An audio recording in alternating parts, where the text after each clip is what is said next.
আল্লাহ রাব্বুল আলামিন বলেন, ইয়া আইয়ুহাল ইনসানু মা গাররাকা বিরাব্বিকাল কারীম।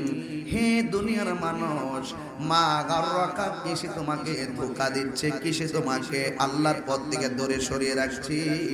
বিরাব্বিকাল কারীম, আল্লাহ থেকে তোমাকে কিসে উদাসীন বানিয়ে রেখেছে। তুমি কি জানো না? আল্লাযী খালাকাকা ফাসাওয়াকা ফাআদালাক। আল্লাহ রাব্বুল আলামিন এই পৃথিবীটাকে সুবিন্যস্ত করে দিয়েছেন। শুধুমাত্র তাই নয়, ফি আইনি সূরাতিন মা শাআ রাক্কাবাক। আমার দেশের ভিতরে খাটো মানুষ আছে না নাই? আর জবান খুলে বলেন আছে না নাই? আমার দেশের ভিতরে খাটো মানুষ আছে, আমার দেশের ভিতরে লম্বা মানুষ আছে, আমার দেশের ভিতরে সাদা মানুষ আছে, আমার দেশের ভিতরে কালো মানুষ আছে। কালো বলেন, ফর্সা বলেন, খাটো বলেন, লম্বা বলেন, এইগুলো দেখে অনেক মানুষ অনেকভাবে মস্কারা করে। খবরদার, খবরদার, কালো মানুষ দেখে কোনোদিন ধিক্কার দিবেন না, খাটো মানুষ দেখে কখনো ধিক্কার দিবেন না, বেশি লম্বা মানুষ দেখে কখনো রসিকতা করবেন না। আল্লাহ রাব্বুল আলামিন বলেন, ফি আইনি সূরাতিন মা শাআ রাক্কাবাক। আল্লাহ রাব্বুল আলামিন বলেন, হে পৃথিবীর মানুষ, আমি আল্লাহ রাব্বুল আলামিন নিজে যেমন চেয়েছি ঠিক এমন ভাবে বান্দাগুলারে বানাইছি। কারণ একটা কথা মনে রাখবেন, আল্লাহ বলেন, লাকাদ খালাকনাল ইনসানা ফি আহসানি তাকওয়িম। আল্লাহ রাব্বুল আলামিন বলেন, আমি মানুষদেরকে অনেক সুন্দর নমুনায় বানিয়েছি। এই মানুষকে বানানোর পরে আমার আল্লাহ রাব্বুল আলামিন বলে দিয়েছেন কি, ওয়া কুলনা হাবিতু বিবাদিকুম মান ওয়া কুলনা হাবিতু বা'দুকুম লিবা'দিন আদুবু ওয়া লাকুম ফিল আরদি মুস্তাকাররুন ওয়া মাতাউন ইলা হিন। এত সুন্দর ভূমি, এত সুন্দর দুনিয়া, এত সুন্দর সৃষ্টি, আল্লাহ বলেন, কুল্লু মান আলাইহা ফান, সব ধ্বংস করে দিবেন। আল্লাহ রাব্বুল আলামিন বলেন, এই পৃথিবীর ভিতরে পাহাড়গুলো একদিন পড়ে যাবে, পড়ে যাওয়ার পরে আল্লাহ বলেন, ওয়াতাকুনুল জিবালু কালইহিনিল মানফুশ। এই পাহাড়গুলো যখন আকাশে উড়ে যাবে, এই দুনিয়াটা টলমল শুরু হয়ে যাবে। আমার মায়েরা 6 মাসের মা গর্ভবতী থাকবে, এই 6 মাসের বাচ্চা ডেলিভারি হয়ে পড়ে যাবে। এইভাবে সবাই বলবে, ওয়াকালাল ইনসানু মালাহা, কি হইলো, কি হইলো, মানে কিয়ামত হইলো। এই পৃথিবীটা লন্ড বন্ড হয়ে যাবে রে ও যুবকের দল। শুধুমাত্র তাই নয়, আল্লাহ বলেন, ইয়াউমা ইয়াকুনুন নাসু কাল ফারাশিল মাবসুস। সকল মানুষগুলা ফরিং যেমন করে আকাশে উড়ে, বাংলার জমিনের সন্তানগুলো কিয়ামতের সময় যখন পাহাড়গুলা উড়ে যাবে, মানুষগুলা কীটপতঙ্গের ন্যায় উইরা উইরা কেউ কেউ চলে যাবে আরেক রাষ্ট্রের ভিতরে। এমন ভাবে মায়ের পরিচয় হারাইয়া ফেলাইব, বংশের পরিচয় হারাইয়া ফেলাইব। কোথায় আসলাম, কি হইল, আমি ছিলাম কোথায়, আসলাম কোথায়, কি হইল। সবাই বলে, ওয়াকালাল ইনসানু মালাহা, কি হইল, কি হইল। আল্লাহ বলেন, আমি আল্লাহ রাব্বুল আলামিন সব কিছু ধ্বংস করে দিব। একমাত্র যিনি ছিলেন, তিনি আছেন, তিনি থাকবেন। জবান খুলে বলুন, তিনি কে? মানি না, জবান খুলে বলো, তিনি কে? আর আওয়াজ করে বলো, তিনি কে? আল্লাহ রাব্বুল আলামিন সব ধ্বংস করে দিবেন। সব ধ্বংস করে দেওয়ার পরে আমার আল্লাহ রাব্বুল আলামিন এখন অনেকে বলতে পারে, হুজুর সব যখন ধ্বংস হয়ে যাবে তারপরে কি হবে? একদম স্তব্ধ থাকবে গোটা পৃথিবী। এখন বলবেন, হুজুর কয়দিন থাকবে? এরপরে আল্লাহ হাসরের মাঠটা সাজাবে কোথায়? অনেকে ধারণা করে 7 আসমানের উপরে হাসরের মাঠ হবে। আর ফুলসিরাত মনে হয় উপরেই হবে। আরে না রে না, বুখারী শরীফের হাদিসে পাইলাম এই দুনিয়ার ভিতরে শাম দেশের মধ্যে হাসরের ময়দানটা হবে, পৃথিবীর মধ্যেই হাসরের ময়দান হবে। গোটা পৃথিবীটা আমার আল্লাহ তামা দিয়ে সাজাইব কখন? যখন পৃথিবীটা সব ফান হয়ে যাবে, ধ্বংস হয়ে যাবে, আমার আল্লাহ এক প্রান্ত থেকে আরেক প্রান্ত পর্যন্ত একটা কুদরতি চাদর টান দিবে। সাদা একটা চাদর যখন টান দিবে, গোটা পৃথিবীটা সমতল হয়ে যাবে। ওই সমতল ভূমিটা আল্লাহ বানাইবে তামা দিয়া। তামা দিয়া যখন বানাবে, বানানোর পরে ওই মাথা আমার নবী বলেন ওই তামা যুক্ত মাঠটার ভিতরে সমস্ত মানুষগুলা উলঙ্গ অবস্থায় সেই মাঠে উঠবে। এখন বলবেন হুজুর, সব মানুষ যদি উলঙ্গ অবস্থায় ওঠে, একজনকে তার একজনে দেখলে লজ্জা লাগতে পারে। আমার নবী বলে আয়েশা, না রে না, না রে না, লজ্জা লাগার প্রশ্নই আসে না। আমার নবী বলে সব মানুষ উলঙ্গ অবস্থায় উঠবে হাসরের ময়দানে। একজন মাত্র নবী, ওই নবীটা কাপড় পরে, জান্নাতি কাপড় পরে উঠবে। ওই নবী হইলাম আমি, রাহমাতুল লিল আলামিন। আর আল্লাহু আকবার। সেই রাহমাতুল লিল আলামিন তো তিনি যাকে কাফেররা পর্যন্ত আল আমিন বলেছে। কথা বলেন ঠিক কিনা বলেন?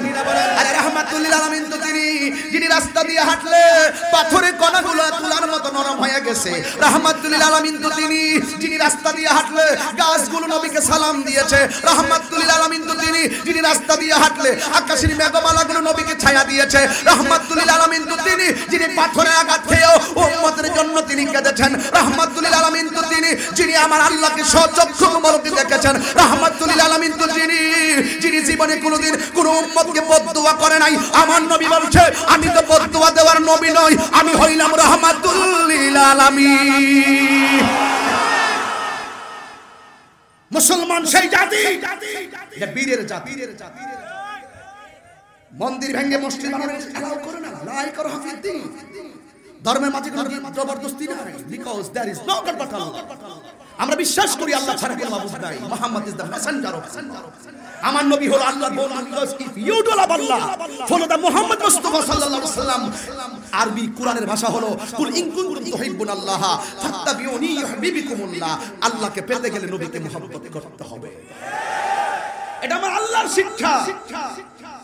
নবী বলেছেন লা ঈমানা লিমান, যার অন্তরে আলা লা ঈমানা লিমান লা মুহাব্বত আলা, যার অন্তরে আমি নবীর মুহাব্বত নাই তার ঈমান নাই। তার কি নাই? ঈমান নাই। সেই নবী পাথরের আঘাত খেয়েছিলেন, নবীকে থাপ্পড়ও মেরেছিল। উমর বললেন নবী গো, আমার সামনে আপনি থাপ্পড় মারলো, সাহস তো কম না। আমার বাবা শুধু আপনাকে শুধু স্লিপ অফ টাং না, শুধুমাত্র মুখ দিয়ে বের করেছিল, তুই যেই নবীর পিছনে ঘুরোস সেই নবীটা পাগল। নাউজুবিল্লাহ বলেন। ওমর ডাক দিয়ে কে, আব্বা আমার নবীরে আপনি পাগল বলছেন, এই দুনিয়ায় থাকার আপনার কোনো অধিকার নাই। কল্লাটা ফালাই দিছে। আর সেই উমরের সামনে এই ছেলে, এটা কে রে, এটা কে রে, ছেলেটা বল রাগ তোলাইস না। এই কসবাবাসী, দলিলের বাইরে কোনো কথা বলতেছি? আমি একবারে বলছি, সাহস থাকলে তাহিরির সামনে কোরআন সুন্নাহ নিয়ে কথা বল। আমি তাহিরি চাপার জোরে কথা বলি না। আমার রাস্তা অনেক স্পষ্ট। সংসার করলে বোঝা যায় বধূ তুমি কেমন। কথা বলেন ঠিক না বেঠিক? তবে একটা কথা বলি, আমার মনে হয়, আমার দিল বলছে, আমার বাংলাদেশের প্রতি আল্লাহর একটা রহমত আছে। ওয়ার্ল্ড হেলথ অর্গানাইজেশন হেরে গেছে আমাদের এই করোনার কাছে। আল্লাহ বলছেন তোরা কি হায়াতের মালিক? আমি আল্লাহ যাকে রহমত করি পৃথিবীর কোনো কিছু থেকে ধ্বংস করতে পারে না। রহমতের মালিক কে? জোরে বলে রহমতের মালিক কে? আর আমরা তো সেই জাতি, অস্ত্র ছাড়া। আমার বাবা শাহজালাল এসেছেন বাংলাদেশে, গৌর গোবিন্দের বিল্ডিংটা চুরমার হয়ে গেছে শুধু আল্লাহু আকবার ধ্বনির কারণে। আমাদের প্রাইম মিনিস্টারও যখন নির্বাচন আসে তখন বাবা শাহজালালের দরবারে জিয়ারতের মাধ্যমে নির্বাচনী প্রচারণা শুরু করে। আপনি কই গেছিলেন? আমরা দোয়া আছে হয়ে গেছে নাকি? এই সেই বাবা শাহজালাল তিনি তো ইয়েমেন দেশে। তিনি কোন দেশে? ইয়েমেন দেশে। সেই ইয়েমেন দেশে কিন্তু আমার রাসূল 1450 বছর আগে দোয়া করেছেন যে আল্লাহ ইয়েমেন দেশে রহমত দাও, শাম দেশে রহমত দাও। সেই ওই ইয়েমেন দেশের প্রতিনিধি আমার বাংলাদেশে আছে না? না। তা আমার বাংলাদেশে আল্লাহর একটা আলাদা রহমত থাকবে না? নবী যেই দেশের জন্য দোয়া করেছেন সেই দেশের প্রতিনিধি আমার বাংলাদেশে। এই জন্য আলহামদুলিল্লাহ এখনো পর্যন্ত আমার বাংলাদেশে করোনা মহামারীর লাশের মিছিল গুনতে হয় নাই। কি কথা কই লাগা ধরলস না, কথা কই লাগা রে, এটা মারাত্মক কথা বলতেছে। এটা কথা কেন ওয়াজের ভিতরে কথা হইছে? এখন কথা বলেন, আল্লাহর রাস্তায় কথা বলেন, আমি একটু অন্য সেন্সে কথা বলতেছি। তবে সবাই কি কাপড় পরে উঠবে না উলঙ্গ অবস্থা উঠবে?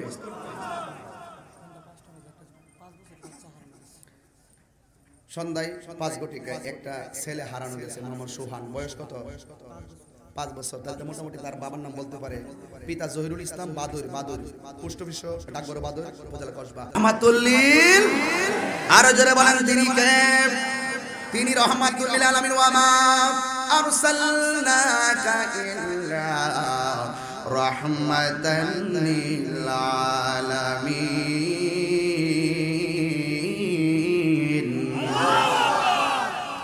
একমাত্র আমার নবী রাহমাতুল লিল।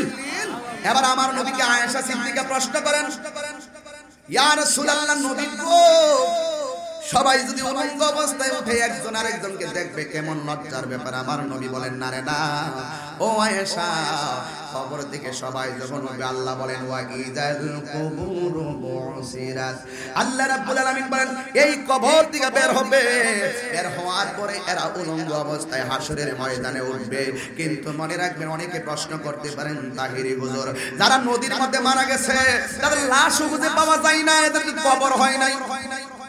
আল্লাহ এখানে বলছেন ওয়া ইযাল কুবুর বুসিরাত। কই ওয়া ইযাল কুবুর বুসিরাত, এই কবর থেকে তারা উঠবে। কিন্তু হুজুর, ওয়া ইযাল কুবুর বুসিরাত, এই কবর থেকে যদি তারা উঠে, অনেক মানুষ তো নদীর মধ্যে মারা গেছে, লাশও খুঁজে পাওয়া যায় নাই। কিন্তু নদীটা তো তার জন্য কবর নয়। আমরা তো মনে করি মাটি কুইরা কবরের ভিতরে বাঁশের ছানি দিয়া যখন দিয়ে আসি, এটাকে আমরা কবর বলি। কিন্তু নদীতে যারা মারা গেছে, কিন্তু ওরার অবস্থা কি হবে? আগুনে পুড়ে যারা মারা গেছে, লাশ খুঁজে পাওয়া যায় না, এদের অবস্থা কি হবে? কিন্তু না, হাদিসের ভাষা হলো ভিন্ন। পানির মধ্যে পড়ে মারা গেলে, লাশ পাওয়া না গেল, ওই জায়গাটাই হবে তার জন্য কবর। সেখানেই প্রশ্ন হবে তিনটা। আগুনে পড়ে মারা গেছে, লাশ খুঁজে পাওয়া যায় নাই, সেই জায়গাটার ভিতরে তার তিনটা প্রশ্ন করা হবে, বাঁচতে পারবে না। আবার কবর থেকে মানুষগুলা কবর থেকে উঠবে, কেউ নদীর মাঝখান থেকে হাসরের ময়দানে উঠবে, কেউ আগুনের কন্ডলে বিদিকে যে যেখানে আছে, শ্মশান বলো যা বলো, সব জায়গা থেকে মানুষগুলো হাসরের ময়দানে উঠবে উলঙ্গ অবস্থায়। বন্ধুরে, মাথার আধ বিঘা উপরে সূর্যটা আমার আল্লাহ স্থাপন করবে। একেবারে সুরমার কাঠিটা যত বড়, ঠিক এই পরিমাণ উপরে সূর্যটা থাকবে, গাঁটটা ভেঙে দিবে, এমন ভাবে কবর থেকে উঠবে, সামনে কে আছে তাকাইবার কোনো সময় পাবে না। এবার আমার নবী বলে, ও আয়েশা, সেদিন অবস্থাটা বড় ভয়ানক হয়ে যাবে। সবার মুখের মধ্যে শুধুমাত্র একটা স্লোগান, নাফসি নাফসি নাফসি, আল্লাহ বাঁচাও, আল্লাহ বাঁচাও, আল্লাহু আকবার বলো,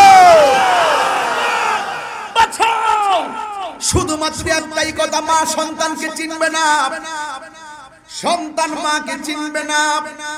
কেউ সেই ময়দানে গিরা পানিতে সাঁতার কাটবো, কেউ হাঁটু পানিতে সাঁতার কাটবো, কেউ কোমর পানিতে সাঁতার কাটবো। আমার তিতাস নদীতে সাঁতার কাটলে তো ভালোই ছিল, ওই পানিটা হলো ঠান্ডা। কিন্তু হাসরের ময়দানে তামার উপরে মানুষ যখন উঠবে, মাথার উপরে যখন সূর্যটা লাগবে, তখন নিজের ঘামের, নিজের পাপ অনুযায়ী তার ঘাম বের হবে। যার পাপ যেমন, তার শরীর থেকে ঘাম ঝরবে তেমন, ওই পানিটার ভিতরে একবারে তামার সাগরের মতো হয়ে যাবে, ওই পানিতে সে সাঁতরাবে। কিন্তু হাদিস শরীফের ভাষায় ওই পানিটা কেমন গরম জানো নি গো যুবক ভাইয়েরা? দুনিয়ার আগুনটা যত গরম, ওই হাসরের ময়দানে পানিটা আরো 70 গুণ বেশি গরম হবে। আল্লাহু আকবার। এমন পানির ভিতরে সে সাঁতরাবে, সাঁতরাইতে তার শরীরের হাড়ি গোশতগুলা খুলে খুলে পড়ে যাবে। কিন্তু আমার নবী আপনার নবী বলেন ওই ময়দানটা বড় কঠিন হয়ে যাবে তো আয়েশা। ওই ময়দানে কেউ কাউকে চিনবে না, সবাই যখন নিজের গামে নিজেরা সাঁতার কেটে কেটে হঠাৎ করে দেখবেন ওই ময়দানের ভিতরে আদম আলাইহিস সালামকে দেখা যায়। তখন আমরা দৌড়াইয়া আদম নবীর কাছে গিয়ে বলবো, হে আদম আপনি আমাদের জন্য সুপারিশ করেন। আদম আলাইহিস সালাম বলে আমি পারবো না। আল্লাহ বলেছেন লা তাকরাবা হাযিহি শাজারা, ও আদম তুমি জান্নাতে থাকো কিন্তু গন্ধম গাছের কাছে যেও না। আমি গিয়েছিলাম, এখন আল্লাহ যদি সেই জন্য আমাকে অ্যাটাক করে আমি কি জবাব দিব? হে বন্ধুরে বন্ধুরে ও কসবার বাবা, ওই দিন বড় কঠিন একটা দিন হয়ে যাবে। আমার নবী বলে ওই কঠিন মুসিবতে কিছু কিছু মানুষের চেহারা নূরের মতো চমকাবে। এবার নবীকে প্রশ্ন করে, নবী গো ওরা কারা? সকল মানুষের মাথার উপরে তাদের মাথা থাকবে, ওই মাথার উপরে থাকার পরে তাদের চেহারাটা নূরে চমকাবে। আমার নবী ডাক দিয়ে কয়, ও পৃথিবীর মানুষ, ওরা কারা জানোনি? যাদের চেহারা সবার মাথার উপরে চমকাবে এরা হইল হযরতে বেলালের উত্তরসূরি। আঙ্গু বাদুরে বেলাল আছে, এই বেলাল কি সেই বেলাল নাকি? আমি ওয়াজের শুরুতে বলছিলাম আস্ত বেশে হযরতে বেলালের মধুর আজান, সেই আজানে ছিল এত প্রেম মুগ্ধ রহমান। দয়াল নবীর পিছে নামাজ পড়লে কেমন হতো, দয়াল নবীর পিছে নামাজ পড়লে কেমন হতো, কেমন হতো? এই কথা না কেমন হতো? আবার নয়নে রাসূল পাক দেখিলে কেমন হতো, নয়নে রাসূল পাক দেখিলে কেমন হতো। জন্ম আমার নবীর যুগে হলে কেমন হতো, জন্ম আমার নবীর যুগে হলে কেমন হতো। জোরে কি আল্লাহু আকবার বলবেন না? আরো জোরে কেন আল্লাহু আকবার? আজকে আমি গজল কয়টা বলছি?